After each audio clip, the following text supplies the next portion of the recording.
8월 16일 금요일. 오늘의 말씀은 마태복음 19장 3절에서 12절까지의 말씀입니다.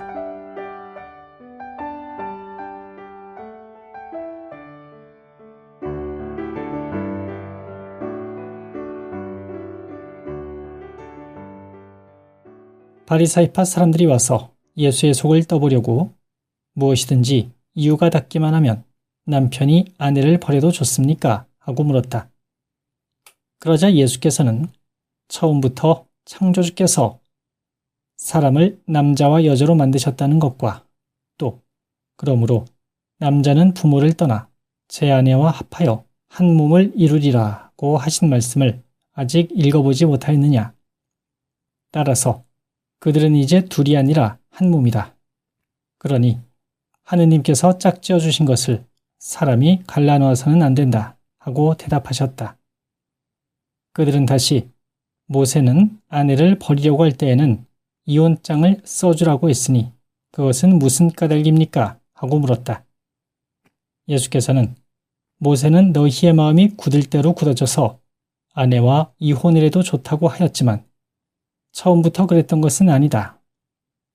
나는 이렇게 말한다. 음행한 까닭 외에 아내를 버리고 다른 여자와 결혼하면 간음하는 것이다 하고 대답하셨다. 제자들이 이 말씀을 듣고 예수께 남편과 아내의 관계가 그런 것이라면 차라리 결혼하지 않는 것이 좋겠습니다 하였더니 예수께서 이렇게 대답하셨다. 그것은 아무나 할 수 있는 일이 아니다. 다만 하느님께서 허락하신 사람만이 할 수 있다. 처음부터 결혼하지 못할 몸으로 태어난 사람도 있고 사람의 손으로 그렇게 된 사람도 있고 또 하늘나라를 위하여 스스로 결혼하지 않는 사람도 있다. 이 말을 받아들일 만한 사람은 받아들여라. 바리사이파 사람들이 와서 예수의 속을 떠보려고 무엇이든지 이유가 닿기만 하면 남편이 아내를 버려도 좋습니까? 하고 물었다. 그러자 예수께서는 처음부터 창조주께서 사람을 남자와 여자로 만드셨다는 것과 또 그러므로 남자는 부모를 떠나 제 아내와 합하여 한 몸을 이루리라고 하신 말씀을 아직 읽어보지 못하였느냐? 따라서 그들은 이제 둘이 아니라 한 몸이다. 그러니 하느님께서 짝지어 주신 것을 사람이 갈라놓아서는 안 된다 하고 대답하셨다. 그들은 다시 모세는 아내를 버리려고 할 때에는 이혼장을 써주라고 했으니 그것은 무슨 까닭입니까? 하고 물었다. 예수께서는 모세는 너희의 마음이 굳을 대로 굳어져서 아내와 이혼을 해도 좋다고 하였지만 처음부터 그랬던 것은 아니다. 나는 이렇게 말한다. 음행한 까닭 외에 아내를 버리고 다른 여자와 결혼하면 간음하는 것이다 하고 대답하셨다. 제자들이 이 말씀을 듣고 예수께 남편과 아내의 관계가 그런 것이라면 차라리 결혼하지 않는 것이 좋겠습니다 하였더니 예수께서 이렇게 대답하셨다. 그것은 아무나 할 수 있는 일이 아니다. 다만 하느님께서 허락하신 사람만이 할 수 있다. 처음부터 결혼하지 못할 몸으로 태어난 사람도 있고 사람의 손으로 그렇게 된 사람도 있고 또 하늘나라를 위하여 스스로 결혼하지 않는 사람도 있다. 이 말을 받아들일 만한 사람은 받아들여라.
오늘의 묵상.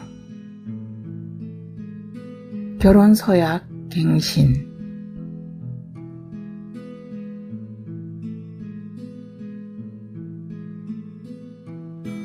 남편은 종종 결혼식 주례를 합니다.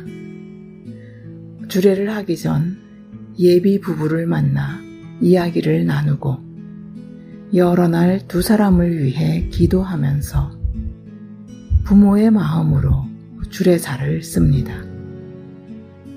그리고 결혼식이 끝나면 주례사를 신랑 신부에게 선물합니다. 우리는 매해 부활밤 예식에서 세례 언약 갱신을 통해 우리가 세례를 받던 때의 첫 감동을 돌이킵니다. 그리고 하느님을 충실히 믿고 섬길 것을 새롭게 다짐하지요. 이처럼 주례사를 주는 것도 두 사람이 하나 된 시작의 초심을 새겨보기를 바라는 주례자의 결혼 서약 갱신 선물이지요. 한 예비 신랑과 신부를 저희 집에서 처음 만났었습니다. 말이 없이 듬직한 청년과 말을 예쁘게 하는 명랑한 처녀는 서로를 잘 보완해줄 천생배필이었습니다. 무뚝뚝한 총각은 밝고 명랑한 처녀에게 끌렸고, 집안에서 둘째였던 처녀는 말이 없고 듬직한 청년이 믿음직했습니다. 이제 이들은 10년차 부부로 두 자녀도 있습니다. 그런데 주례를 부탁하셨던 부모님이 얼마 전 저에게 아들 부부의 갈등에 대해 급히 상담을 요청했습니다. 갈등의 표면적 이유는 성격 차이입니다. 서로가 상대의 좋은 점이라고 말했던 성격이 이제는 너무 맞지 않는다고 합니다. 독박 육아에서 벗어나 더 늦기 전에 자신의 삶을 찾으라고 부추기는 며느리의 친정과 잔소리에 시달리며 소처럼 일만 하는 아들이 안타까운 시댁으로 불이 옮겨갔습니다. 저는 두 사람과 함께 지금부터 10년 전 그때의 시간으로 되짚어 돌아가는 걸음을 천천히 시작합니다. 이렇게 함께 걷다 보면 거칠어진 대화, 가파른 길에서 사라져버린 미소, 맞잡았던 손의 온기들을 만나겠지요. 그 길 끝에 10년 전 주례사로 결혼 언약을 갱신하며 서로를 바라보는 두 사람이 서 있기를 바랍니다. 오늘의 기도를 바칩니다. 가정은 하느님의 천국을 이 땅에 이루는 첫 장소이며 뿌리가 되는 공동체입니다. 각 가정이 서로를 도두어가며 평안하기를 기도합니다.